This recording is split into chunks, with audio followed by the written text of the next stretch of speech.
Veer Narmad south Gujarat યુનિવર્સિટીએ વારંવાર notice આપવા છતાં ઇન્ચાર્જ પ્રિન્સિપલની નિમણૂક ન કરનાર 12 કોલેજો સામે કાર્યવાહી કરી હતી અને આ 12 કોલેજોને હવે યુનિવર્સિટી દ્વારા 50,000નો દંડ ફટકારવામાં આવ્યો હતો. ઘણી કોલેજોના ટ્રસ્ટ કાયમી આચાર્યનો ગ્રેડ પે બચાવવા માટે નિમણૂક કરવાનું ટાળતા હોવાનું સામે આવ્યું છે.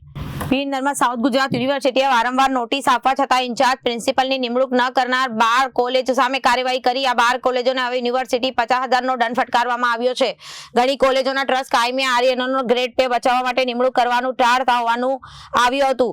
યુનિવર્સિટીએ 60 લોકોને ઇન્ચાર્જ આચાર્ય નિમવા માટે નોટિસ આપી હતી, જેમાંથી પ્રથમ વખતમાં 28 કોલેજોએ નિયમોનું પાલન કર્યું હતું અને બાકીની 32 કોલેજોને નોટિસ આપી અને 50,000નો દંડ ફટકારવામાં આવ્યો હતો. આ તમામમાં ભત્તા અટકાવાયા હતા અને નોટિસ પાસ 20 લોકોએ તાત્કાલિક ઇન્ચાર્જ આચાર્યની નિમણૂક કરી, તેથી તેમનો દંડ માફ થયો હતો. ભત્તા ચાલુ થયા અને 2 વખત નોટિસ છતાં 12 કોલેજો ઇન્ચાર્જ આચાર્ય નિમણૂક કરી હતી, તેથી આ 12 કોલેજોના ભત્તા અટકાવી અને 50,000ની પેનલ્ટી કરાય અને શૈક્ષણિક પર વર્તાતી અસર કાયમી આચાર્ય અથવા ઇન્ચાર્જ આચાર્ય ન હોવાથી કોલેજમાં શૈક્ષણિક નેતૃત્વ અને લાંબા ગાળાના આયોજનનો અભાવ વર્તાય અને આચાર્ય ઇન્ચાર્જ આચાર્ય ગેરહાજરીથી કોલેજોનો વહીવટ અસ્થિર બને અને દૈનિક કાર્યોમાં વિલંબ થાય.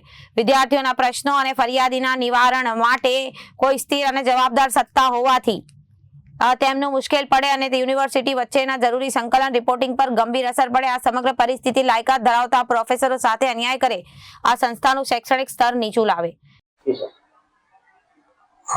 Doctor Narendra Patel, incharge registrar PNSG Surat. હાલમાં અગાઉ 60 જેટલી કોલેજોને નોટિસ આપી હતી.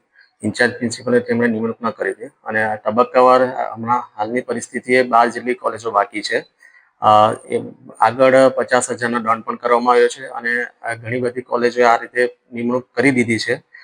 સમયે સમયે જે સરકારશ્રીના જીકાસ અને કોજનના જે પોર્ટલ છે, જીકાસ જે એડમિશન માટે છે અને કોજન જે એફિલિએશન માટે છે, તો એના પર કોલેજોના જે એડમિનિસ્ટ્રેટિવ પર્સનનું નામ અને કોન્ટેક્ટ નંબર લખવાનો હોય છે કે જેથી માહિતી એ લોકોને સરળતાથી મળી રહે. પણ આ બધી માહિતી ન મળવાથી કોલેજોને અને અમારા યુનિવર્સિટીએ પણ ઘણી વખત કોલેજોને કોન્ટેક્ટ કરવો હોય તો ઘણી બધી મુશ્કેલી પડે છે અને સમયસર માહિતી પણ મળતી નથી. એટલે ઇન્ચાર્જ પ્રિન્સિપાલ હોય તો મારા માટે એ સરળતા રહી કે કોલેજ અને સરકારને પણ બધા માહિતી સરળતાથી સમય મોકલી શકાય.